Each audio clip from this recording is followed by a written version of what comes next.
What is it that you want? It's an easy enough question, isn't it? Sometimes that's the hardest thing to figure out. Hi, I'm John from the Locum CRNA.com and the 1099 Contractor. Today we're going to go through the who, what, why, and how of becoming a 1099 contractor, at least in part. So, first, who are you as a provider? So, I'm a CRNA. I was trained to be mostly independent, if not independent. Some places I have worked independently, other places I've worked in a care team, and other places I've worked in the severely supervised and I would say less than pleasant environment, but everyone has the type of practice that they most enjoy. And so I need you to think about what is it that you want as far as a type of practice, type of city, or place. Is there certain parts of practice that you like and don't like? These all will tie into what you can do as a 1099 locum, or where you want to go. So a lot of times I looked at a place and said I want to be close to this city, and so that's how I ended up first in California and looking for mostly independent but somewhat supervised, because I was fairly early in my practice as well. I was only 2 years out of school when I started out, and mostly I started out because I didn't know where I wanted to be, and I didn't know what type of practice I wanted to practice in. So when I was looking, I said, I got the where, the kind of the practice, and I had a little bit of who I was, but I really had no idea. So I started out trying to figure out these types of questions before actually going into locums. And so I had interviewed at several W-2 type positions and didn't find anything that was a place that I wanted to go. I knew I could make it, and I knew that I would be financially able to support all the things that I wanted to do. So I started asking some agencies about where I could go, but I was also on a little bit of a time schedule. And so I asked for help from these agencies to get started, and they pointed me in the right direction.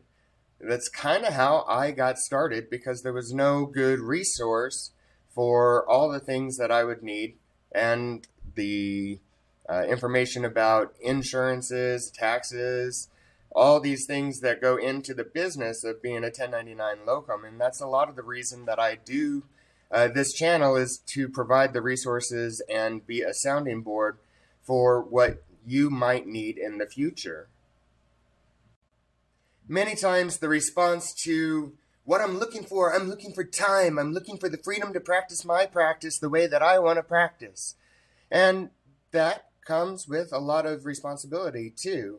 It also comes with those responsibilities of business, your personal responsibilities, and making sure that you can provide all the things that you need to provide for you. And if you have a family, provide for your family, making sure that you have both that time and freedom that you're looking for. And that can come from you independently contracting by yourself, with talking to groups or hospitals.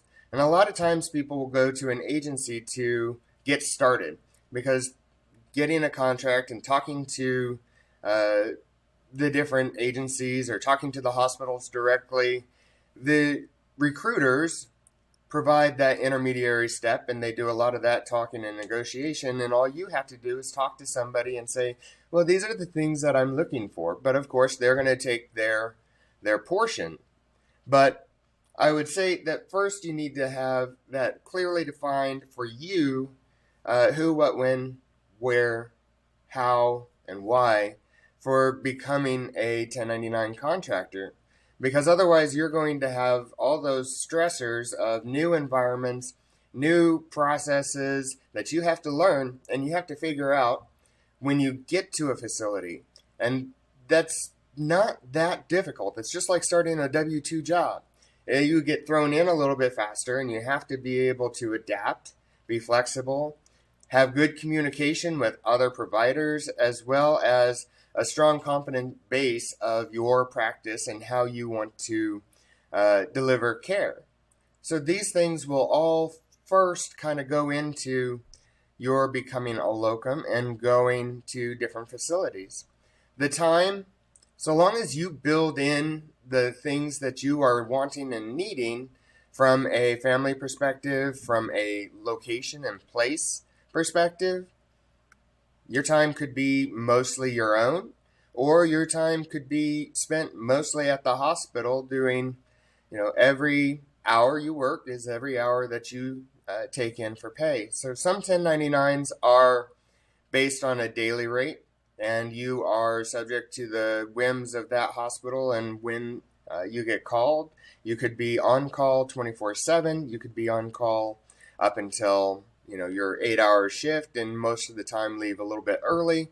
And then there's other places that you're going to work a set schedule or a fixed schedule of 8s, 10s, 12s, and take whatever cases those places have. You also need to have that identity of the type of provider you are. Do you do hearts? Do you do neuro? Do you do pediatrics? Have you done neonates? Are you in more of a critical care and trauma type facility or burns? All of these are somewhat, scary for some providers. And so you need to realize what your comfort level is in all of these different scenarios and be able to talk to somebody about your type of practice, where you come from, and where you're looking to go. Many practices will even help you learn or relearn a type of anesthesia. So if you are looking to do more OB and you haven't done a lot of OB in the past, it's not something to be stressed out about so long as you have other people around you that can help you get back on that track.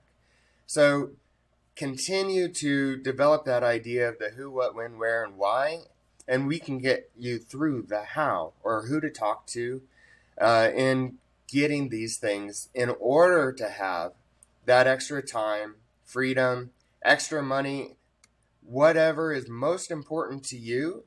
But you need to have that kind of developed in your head in order to make sure that you're happy with this change. Because going from a W-2 position where you may have spent 1, 2, 3, 10, 20 years now puts you in a new category and a new situation, and we don't want you to be stressed out. So at the 1099contractor.com and locumcrna.com, we want you to be happy. We want you to be excited, and we want you to be able to go to your assignments or your 1099 or your locum and be able to be fully there and fully excited and happy and prepared. So I want you to really think about those who, what, and why. And then once you have that who, what, and why, we can work on the how. But first, get those things together. And then if you have questions or questions about how you need to be thinking on the who, what, and why, feel free to give me a email at wildy@1099crna.com. And if there's any questions, always, put them in the comments below. I have the websites in the comments below. And we'll see you next time.